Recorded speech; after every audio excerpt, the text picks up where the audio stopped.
Lancaster-Lebanon Intermediate Unit 13's Instructional Media Services provides OverDrive to our districts and members as part of the IMS.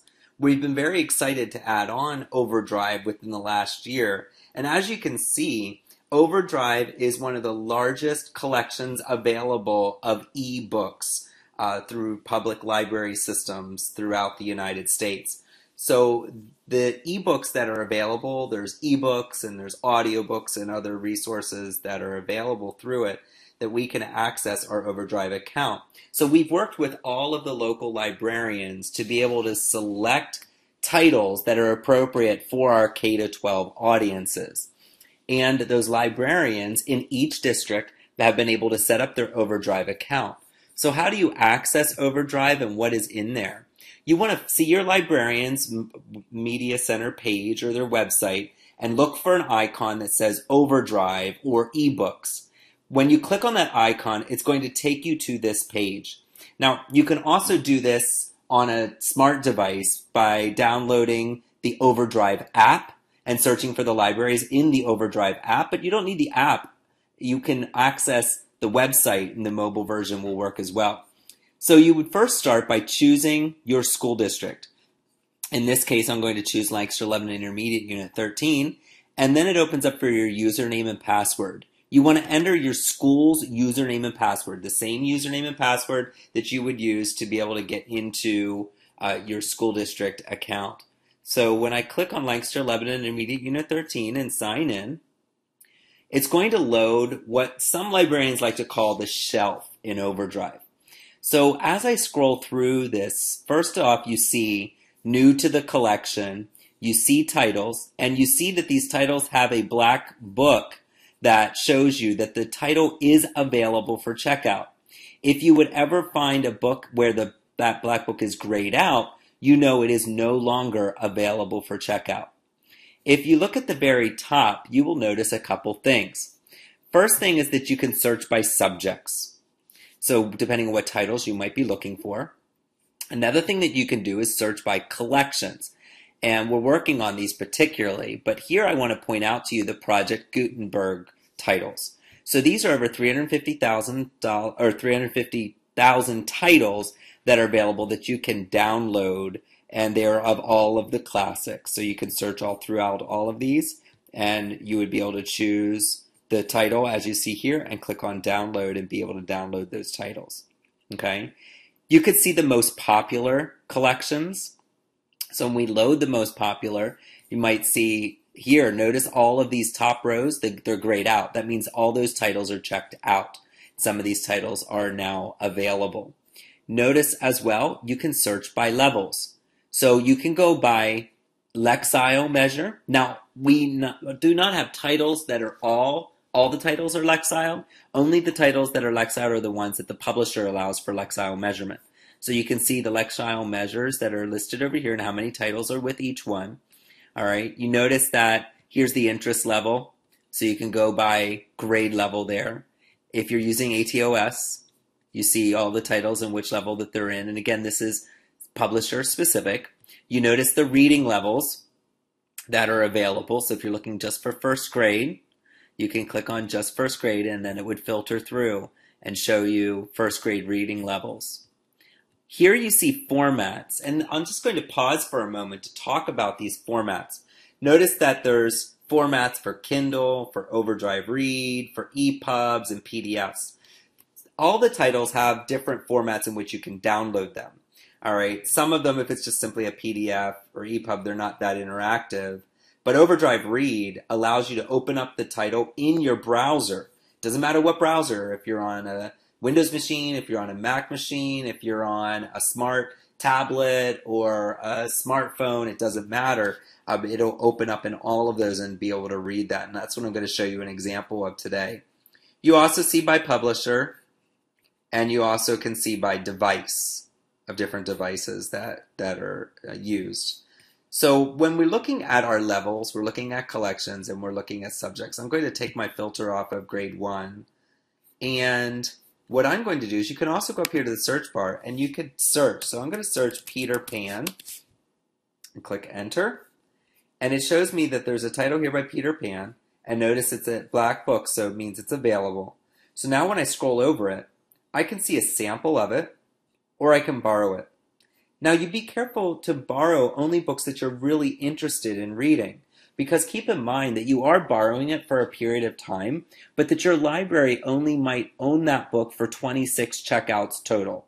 So that means after 26 people have checked it out, they're going to have to purchase it again or it's gone forever. Or a library might have it for just 12 checkouts total. So please be mindful to borrow a book only if you're definitely interested. So that's why you can read that sample. Notice here I could scroll over to add it to my wish list, here to share it, and here to see more ebook details about Peter Pan. Or if I just want to sample. In this case, I'm going to click on Borrow. When I click on Borrow, notice that now it's on my bookshelf. See, this is my bookshelf here. So notice right now that I have a checkout limit that I can check out 3, and I've already checked out 1. I can hold up to 3 titles, but I don't have any on hold, and I don't have any currently on my wish list. All right. Notice that it expires in 14 days. So after I read it, if I don't need 14 days, I can come back and return the title. But if I forget to return the title, automatically it will return in 14 days. Now, how do I begin reading this book? Notice that there's a download button. Here I can send it to my Kindle if I want, or open it up in an EPUB, ebook, or a PDF. If I send it to my Kindle, when I click on Kindle, and it will click on Confirm and Download, it's going to confirm to my Amazon account.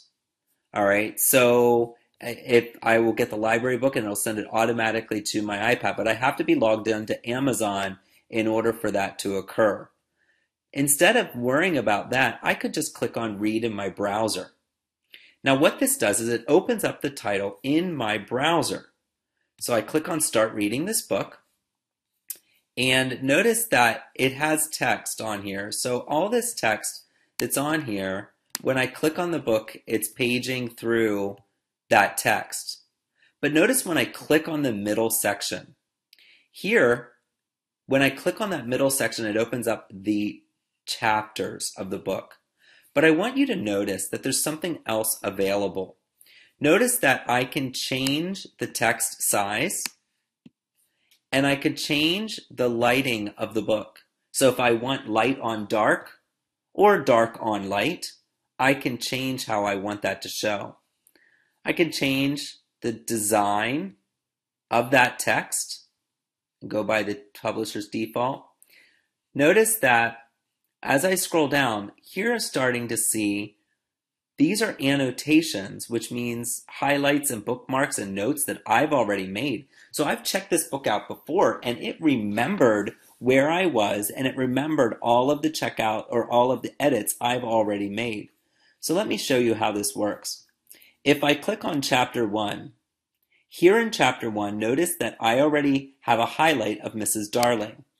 All right, the way that the words work is if I will click on any particular word and hold my button down, or same thing with my finger if I'm on a smart device, I can define this word, read through the definition, hold my finger down on it again, I can highlight this word, or I can annotate and enter a note.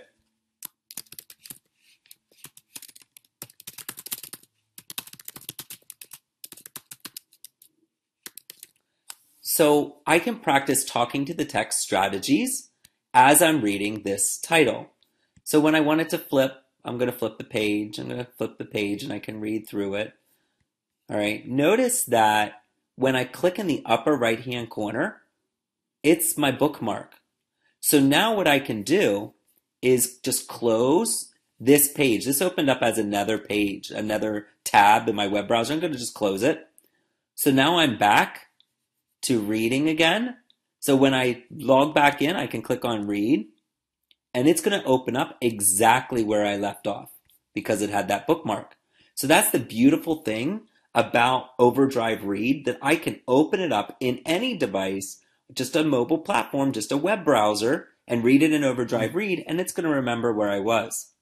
Now, if I want to keep going through and I'm reading the text, remember I can change the size of the text, and I can highlight this word. Maybe I don't understand what that means, so it's going to look up a definition here for me. I could click on it again and highlight it, different colors, or make another note, annotation. Click a drop down to delete it if I want. All right, but again, when I go in the middle and click, it shows me everywhere I have notes, shows me where as far as I am in the book, and I can fast forward here and go through the pages if I want, or I can click on this middle section to get back to the title. I can search the book, darling, search, and it'll bring me to everywhere there's a darling. And when I click on it, it's going to take me directly to those pages. So again, I'm going to click in that middle section. Maybe I got tired of that black border or that black background. I'm going to change it here, and now I'll go look at it this way. So again, I just changed the colors. Click in the middle or touch in the middle, depending on what device you're on. And notice I have other accessibility items up here, but if I want to close this, I can close it or just close the page, and it's going to remember where I am. So this title is automatically going to be returned in 14 days so that it'll become available. Now I can go back and search more.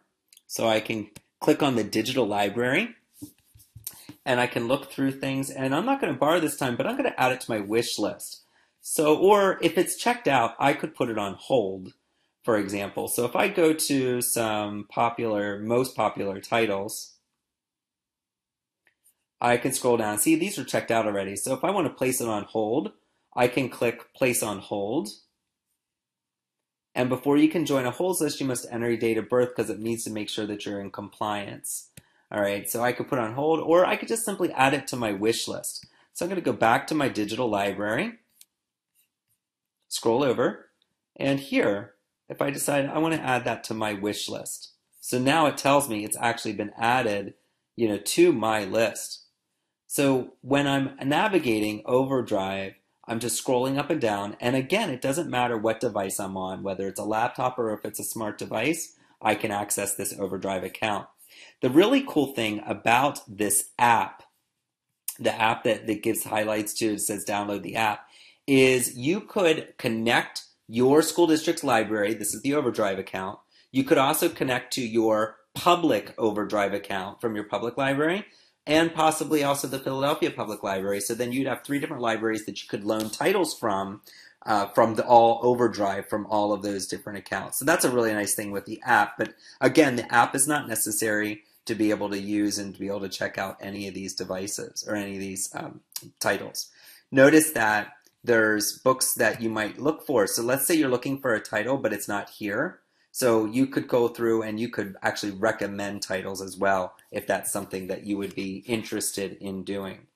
So this OverDrive service is a new service that we just added to the IMS this year, and we'd love to be able to hear your feedback. So this is being provided to you by the Lancaster-Lebanon Intermediate Unit 13 IMS to align with your district's 21st century needs and environments, helping truly to maximize student learning in today's classrooms. If you have any questions with anything as you're perusing the IMS tools, please contact ims@iu13.org or on Twitter @iu13ims.